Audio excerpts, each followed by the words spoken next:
There were no movie samples on the last 2 CDs. How come? Well, first of all, I think that whole trend has kind of run its course. But the other main reason is that when I used movie samples in the past, I think there's a lot of bands who use them just to fill up space, where they're like, I don't know what to do with this song, so I'll just put in this cool Hellraiser sample or whatever. But I always tried to make them kind of like an underscore to the lyrics, something that kind of reinforced the theme of the song. And I just simply haven't, so many of those are happy accidents that you find, and I just haven't had any of those happen. But it's not something I think I'll probably be doing too much more of in the future. I just think it's been done to death, and it's time to move on. Okay. What are your thoughts on Davey and Jade of AFI forming Black Audio? I think it's great. I got to do a remix for them for the single version. And I knew that they were both fans of this music. I've met them before, and they're just really nice, down-to-earth guys. But what surprised me the most was that Interscope, this major, an indie major, but a major nonetheless, took the chance to put something like that out, because it doesn't sound like anything else happening in the mainstream music scene. It sounds very connected to this, but no big labels are taking chances on this kind of music anymore. So I think it's great. I love the album. I think it's really good. Do you think that they'll help draw people that are more into mainstream music into electronic? Or do you think they'll just pick up a CD and be done with it? Yeah, I don't know. Every time there's a band, last time I can really think of it happening was when 9 Inch Nails kind of broke through to the mainstream. On Interscope? Yes, it's funny enough. But I remember the same sorts of discussions going on. People like, oh, this is it, this kind of music is going to break through. And it really didn't. I mean, it was good for 9 Inch Nails, and there were undoubtedly some bands like Machines of Loving Grace and Gravity Kills that kind of fed off that sound, but they didn't have the longevity or the exposure that 9 Inch Nails did.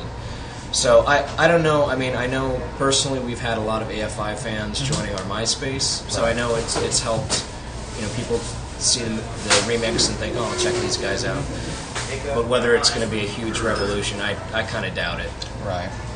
I mean, with you helping out doing the remix of that, and then Ronan remixing, I believe you remixed Miss Murder, or the AFI song. Why is it that you guys go out of your way to help them out? Is it just because they're fans of the genre? Or? Well, I mean, they're, as I said before, they're really great guys. I mean, there are bands in this scene who have more of a rock star, prima donna attitude than they do, and they certainly have. I don't think anybody has the license to be like that, but if anyone does, it's them. But it is some exposure for us, and it's also an opportunity for us to work on something different than just stuff from within the scene, and I think that helps us expand our horizons as musicians. And I learn something new every time I do a remix, and especially when getting to work with someone who's a really good vocalist like Davey, and with really well recorded materials. That's pretty refreshing from some of the more amateurish stuff that we find in our own scene. Yeah. So do you guys more or less only get approached by people in the scene for doing remixes and whatnot? For the most part, but over the past couple years, I've been meeting some members of some bigger bands in other genres, and I'm hoping to do some more remixes outside this scene, but nothing's in stone yet. But it's a lot of fun for me more than anything, but it's also kind of cool when you meet someone from a big band who's really into you. It's kind of strange, actually. Yeah.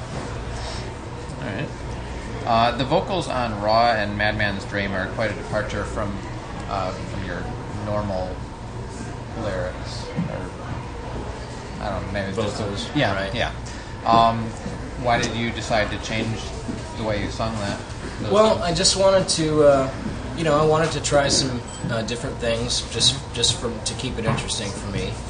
As far as Madman's Dream, I've been doing harmonies and backing vocals on a higher range for a long time, but I think those tend to blend in and people don't necessarily notice them. So I just wanted to do something that brought that a bit more to the fore. And also, I mean, the emotional content of the song, I think it makes its connection a little bit better when it's sung in that octave.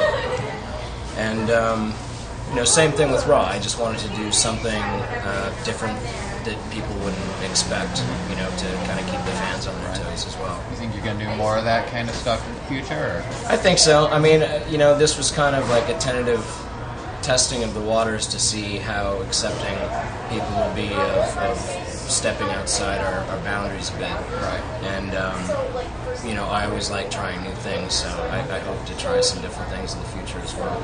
I think it worked well. Thank you. All right, and this is going to be the last one here. Sure. Why have you chosen, with songs like 30,000 Feet and Old, to end at least a couple of your albums on such a depressing note? Well, I guess it's never my intention to leave it on a down note as much as, on all the albums, the last song has always kind of been one that doesn't fit the flow of the album, that's a bit different.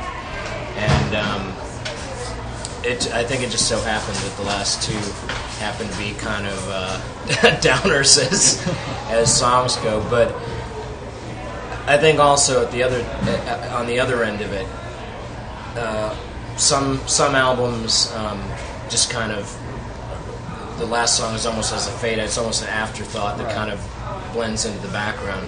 And I would rather have the last song be something that really affects the person and makes them remember the album and has an emotional impact on them that'll make them think about it later. Okay. Well, they're good songs. Don't get me wrong. Thank you very much. But they are kind of just wow. I actually just got an email the other day from a guy who's training to be an airline pilot, and he was talking about how he listens to my albums on the flights that they go on. And I said, I hope you're not listening to Storm. And he said, yeah, actually that one came on the other day. He's like, but I was ready for it, so it's all right. Yeah. I think that would freak people out. Yeah. I hope his co-pilot was a little bit ready for what was going on. But. Yeah. All right. Well, that's all we got. Cool. It was a pleasure meeting you. Thank you very much for the interview. No problem.